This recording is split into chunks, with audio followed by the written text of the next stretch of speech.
I'm Tracy Sabol. Tonight on EWTN News Nightly, warning signs. Israel orders the evacuation of thousands of people from a city in the Gaza Strip. What it could mean for the peace process. History on the Hill. New developments in the attempt to remove Speaker of the House Mike Johnson. Focus on the faithful. Lawmakers approve a measure to fund security for churches and synagogues. And a friendly reminder why Pope Francis is praising the gift of friendship. These stories and more tonight. From EWTN, the Global Catholic Network, this is EWTN News Nightly. Thank you for being with us. Our top story tonight, this could be one of the most pivotal days in the seventh-month war between Israel and Hamas. Late this afternoon, Hamas Supreme Leader Ismail Haniyeh agreed to an Egyptian and Qatari-led ceasefire proposal. Israel is reportedly reviewing the latest offer, but one official said that it was a softened version of the deal that it had previously agreed to. The ceasefire news broke just hours after Israeli officials ordered evacuations for 100,000 people living in Rafah. And another phone call between President Biden and Prime Minister Benjamin Netanyahu. The president once again expressing his concern about an invasion of Rafah on humanitarian grounds. And for more, let's bring in John Gambrell, Associated Press News Director for the Gulf and Iran. John, good to be with you today. So what exactly did Hamas agree to, and where does Israel stand on the proposal? Tracy, what we heard from Hamas is that they say that they agreed to a Qatari and Egyptian-mediated deal that would go over weeks. And basically, first it would see the sick and the women who are still held by Hamas released in exchange for more Palestinian prisoners and a halt in fighting. The last phase of it would see military-aged men and Israeli soldiers released in exchange for what they described as a permanent calm. That came out. We saw people in the streets of Gaza celebrating, but hours later we heard from the Israeli War Cabinet. They say they voted to go ahead with this offensive targeting Rafah, that city where so many of the people in the Gaza Strip have fled to as the Israeli offensive has gone on. The Israelis did say, however, that they would go ahead and send mediators on to Cairo. That's where these talks have been going on. So right now, the ceasefire remains in the balance, and the people of Gaza are waiting to see what's going to happen next, Tracy. John, what kind of impact does this announcement by Hamas have on Israel? I mean, do you think it's putting Israel sort of in a corner, effectively saying, you know, agreeing to something they didn't really want in the first place? Or do you think it makes Israel appear to be the bad guy if the attacks in Gaza continue? Experts that we've spoken to over the last couple of weeks have described this as being basically a game of brinksmanship. Over the last few weeks, we've seen leaks. We've seen other officials come out and make comments about these ceasefire negotiations. And it also, you know, it doesn't happen in a vacuum as well. In Israel, Prime Minister Netanyahu has faced a lot of political pressure even before the war over how he was trying to change the judiciary. Now, with these hostages being held, all those political forces that had sort of been against Netanyahu and the more hardline elements in the Israeli government that had supported his coalition government, they have come out. Even tonight, we saw hundreds of people on the streets in Tel Aviv again protesting, demanding that these hostages be released, some demanding that Netanyahu step down no matter what. So it comes at a very delicate political time for Israel and for Hamas as well. They are down to basically a few battalions of their fighters left. They've shot through a lot of their ammunition, and a lot of them are trapped in Rafah. So for both sides, it's really just a delicate time, and both sides have reasons to take the ceasefire and have reasons not to, Tracy. John, before I let you go, quickly, what is the latest with the IDF's Operation Rafah? As of right now, they say tonight that they're conducting strikes on Rafah. We don't have any other information, whether that involves ground forces or not. Over the last day, we've seen at least 22 people killed in Rafah. The Israelis dropped these leaflets telling people to flee and going to another area just to the north, but that area has few tents, and the United Nations Refugee Agency for the Palestinians had warned that if people are forced to move out of Rafah, that all that we'll see is more civilian suffering and more civilian deaths. Tracy. John Gambrell with the Associated Press, thank you so much. We appreciate it. So how is the Biden administration responding to a potential ceasefire? For months, top officials have been calling for a break in the fighting. Secretary of State Antony Blinken and CIA Director Bill Burns have flown to the Middle East multiple times, pushing for a peace deal, the release of hostages, and an increase in humanitarian aid. White House correspondent Owen Jensen reports. Owen? Tracy, good evening. As you mentioned earlier, President Joe Biden did speak with Israeli Prime Minister Benjamin Netanyahu this morning. Then later today, word breaks that Hamas saying yes to a ceasefire deal. But hold on, right now, all sides are still looking at it, and the White House does not want to get ahead of the process. Smoke in the sky rising from a blast in eastern Rafah in Gaza, where Israel has ordered thousands of Palestinians to evacuate due to a possible ground invasion being imminent. But now, with word a ceasefire may have been reached, National Security Communications Advisor John Kirby went before reporters in the White House press briefing room. We are at a critical stage right now. We got a response from Hamas. Now, Director Burns is working through that, trying to assess it, working with the Israelis. I mean, my goodness, folks, I don't know that it gets any more sensitive than right now. And what does a ceasefire mean for freeing the hostages still held by Hamas? Hopefully, whatever's in this thing, hopefully it can lead to those hostages getting out real soon with their families where they need to be. And as each day passes, their lives get further at risk. So time is really of the essence here. Israel's closest allies, including the U.S., have repeatedly warned that Israel should not attack Rafah. The looming operation has raised global alarm. At the State Department, this assessment. And we believe a military operation in Rafah right now would dramatically increase the suffering of the Palestinian people, would lead to an increase in loss of civilian life, would dramatically disrupt the delivery of humanitarian assistance. The news of the potential ceasefire arriving as King Abdullah of Jordan visited the White House Monday for a private lunch meeting with President Joe Biden. On Sunday, Israeli Prime Minister Benjamin Netanyahu rejected international pressure to halt the war in Gaza in a speech marking the country's annual Holocaust Memorial Day. I say to the leaders of the world, no amount of pressure, no decision by any international forum will stop Israel from defending itself. Now, multiple reports say the United States put a hold on military aid going to Israel last week. But John Kirby was asked about that today during the White House press briefing. He said support for Israel's security remains, in his words, ironclad, and he would not get into specifics on one shipment over another. At the White House, Owen Jensen, EWTN News Nightly. Russia says amid further involvement from the West in the war with Ukraine, it will hold drills simulating the use of tactical nuclear weapons. The Russian Defense Ministry says the exercises are in response to statements and possible threats from officials in the West.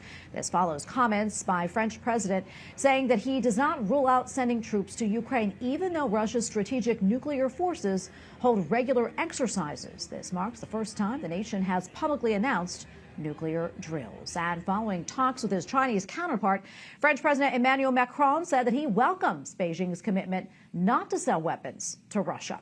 President Xi Jinping and his wife officially met Macron this morning. The group watched a military ceremony at the Invalides in Paris. Leaders discussed trade issues in a meeting with the European Commission President. Xi's state visit marks the 60th anniversary of diplomatic relations between the countries. After his stop in France, Xi will head to Serbia and Hungary. Well, it is critical at a historic week on Capitol Hill as the future of House Speaker Mike Johnson hangs in the balance. Republican Congresswoman Marjorie Taylor Greene says that she plans to call for a vote on her motion to remove the speaker, but it is unclear how much support she actually has. Capitol Hill correspondent Eric Rosales joins us now with the latest. Eric? Well, good evening, Tracy. Yes, this has been a month in the making. The Georgia Congresswoman said that the final straw was when Speaker Johnson pushed through a foreign aid package last month that helped Israel, Ukraine, and Taiwan and did nothing for the crisis at the southern border. She also claims that the Speaker compromised too much with Democrats. He voted against funding Ukraine. He was solidly pro-life. He voted to secure the border. He voted to fight against Democrats fight against the witch hunt against President Trump.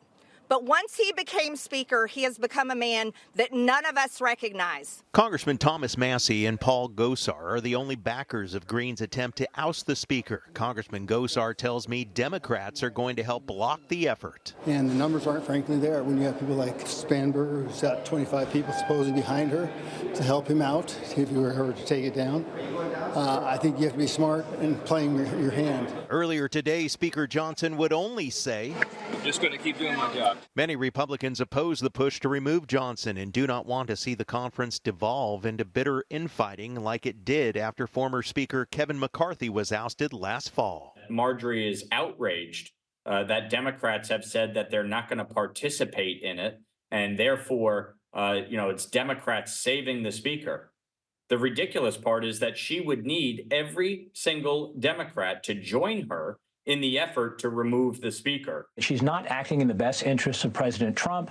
I don't think this is a good move 6 months before an election. She's always been about herself primarily, and she holds, a personal animosity towards anyone she deems responsible for the former Speaker not being in place. House Democratic leaders say that they will vote to kill Green's plan and try to keep Johnson as Speaker, but they're hands off with their members. We've made clear this is a vote of conscience, that every single member of the House Democratic Caucus will make a decision based on their assessment of the situation.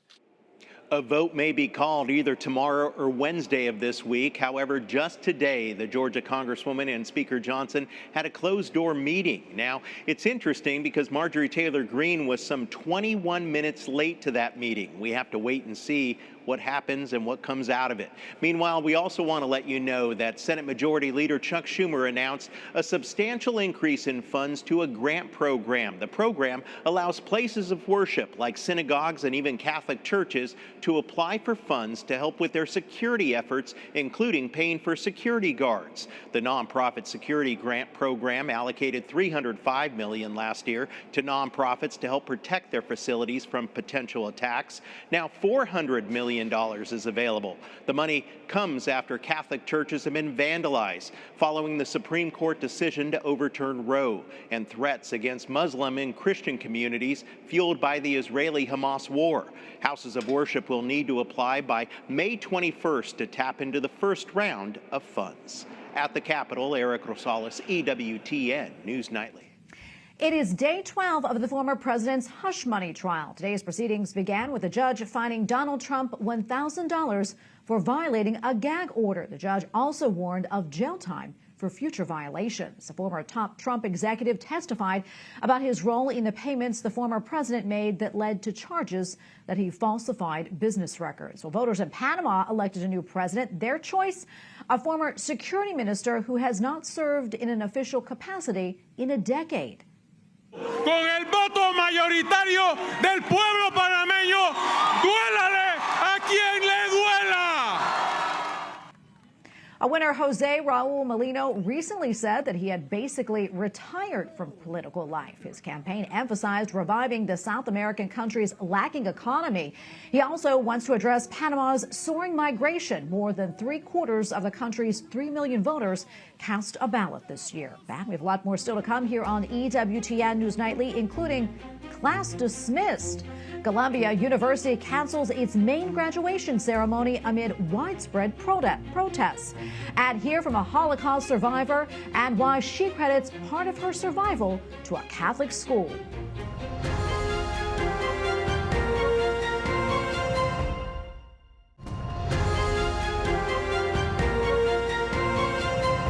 Welcome back. Today marks Holocaust Remembrance Day, a day to commemorate the 6 million Jewish lives lost, killed at the hands of the Nazis in World War II, and the survivors. The Vatican released a list last year of more than 150 women's and men's religious congregations who house Jewish people fleeing Nazi persecution. Those orders mostly were based in Rome. Catholics in Hungary and in Poland also tried to protect Jewish people from the Nazis. One survivor is set to release a book about her life and her experiences, including her time at an all-boys Catholic school during the Holocaust. Joining us now is Carmela Waldman, a Holocaust survivor and author of the book Surviving the Survivor. Carmela, thank you so much for being here today. So what goes through your mind today as we reflect upon the Holocaust Remembrance Day, and why do you think it's so important not to forget that dark time, especially now? Every year around this time, I become a little bit more emotionally involved with my Holocaust background.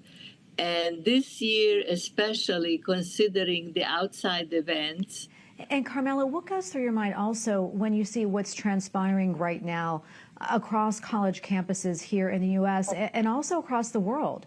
Look, anti-Semitism has been with us for the last 2,000 years. I was just remembering that years ago,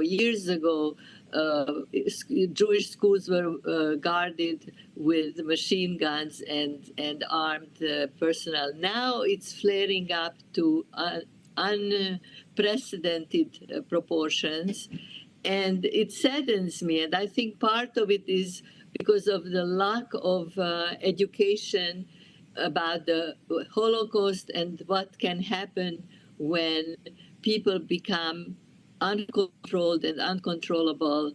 And even if they are a small minority, such as on the United States campuses, it still becomes a very sad situation for the Jews. Indeed, and you survived the Holocaust in part by seeking refuge in a Catholic boys' school. Tell us about that experience and how that trauma helped to shape you. I was 1 month short of 5 years old when I was literally ripped away from my mother and placed with a very kind mother superior and a group of nuns in an all-boys school in the town where I am from. And the experience taught me, believe it or not, I know all the Christian prayers in Hungarian because that was the language we used. And I learned all the customs. And I was part of that school for 6 months. And that was a very fun experience for me in many ways. After I adjusted to being away from my mother, because the nuns were very loving and very caring. And there were also other who I call righteous Gentiles who saved me. One of them was an eye doctor who brought me to the nuns. He was a benefactor of these nuns, and he asked them if they're willing to take the risk. And even though they knew that they could be hung or shipped off to a concentration camp or just shot on the spot, they took the risk, and they all went along with the danger, went along with saving me in spite of all the danger. So I'm forever grateful to them. Well, and Carmela, we are looking forward to reading that book, indeed. Thank you so much for your time today and speaking with us. God bless you. Thank you for having me, and God bless you too.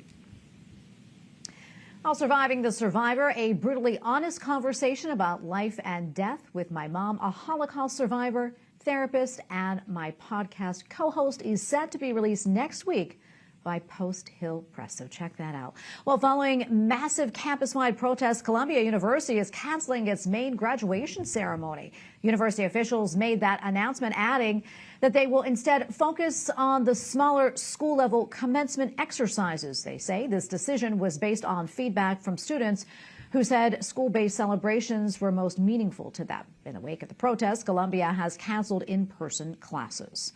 Well, the Attorney General of New York is suing a pro-life group. Local media report that Democrat Letitia James is targeting Heartbeat International and 11 crisis pregnancy centers. She accuses them of misleading women and potentially endangering them by claiming they can provide a treatment reversing the effects of the abortion drug mifepristone. We will continue to follow the story for you.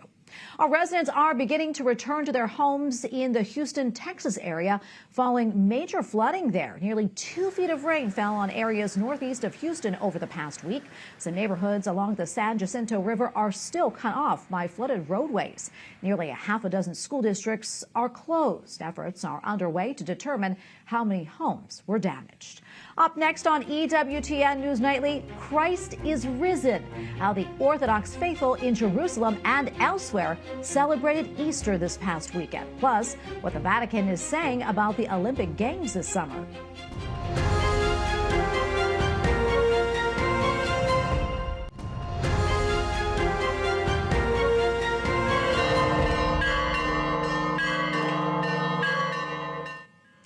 Orthodox Christians around the world celebrated Easter over the weekend. At the Church of the Holy Sepulchre, the faithful took part in the traditional service of the Holy Fire. And in Serbia, throngs of people took part in the midnight liturgy led by the Serbian Patriarch. In Russia, thousands attended liturgy at Christ the Savior in Moscow. Among the attendees was Russian President Vladimir Putin. The Orthodox and Eastern Rite use the Julian calendar and often have a different date for Easter from the Latin Rite. Pope Francis reminds the faithful to thank the Lord for our friends. Il Signore ci vuole bene, come amico, ci vuole così. And in a Sunday address to pilgrims at the Vatican, the Holy Father quoted the book of Proverbs, saying, "Oil and perfume make the heart glad, and the sweetness of a friend comes from their earnest help." Pope Francis also says that Jesus wants to share in the gift of friendship with us, adding that he is offering to share what is dearest to him, a relationship with God. Our preparations are well underway for the 2024 Olympic Games later this summer in Paris. Among those gearing up is the Vatican and the French Embassy to the Holy See. They are combining to host an event on sports and spirituality. EWTN Vatican Bureau Chief Andreas Tannhauser has more. The Church doesn't seek to control sports or create an alternative sport, but to humanize it through a Christian vision of sports. With the 2024 Summer Olympics fast approaching, an international conference on sports and spirituality is being organized by the Dicastery for Culture and Education and the Embassy of France to the Holy See.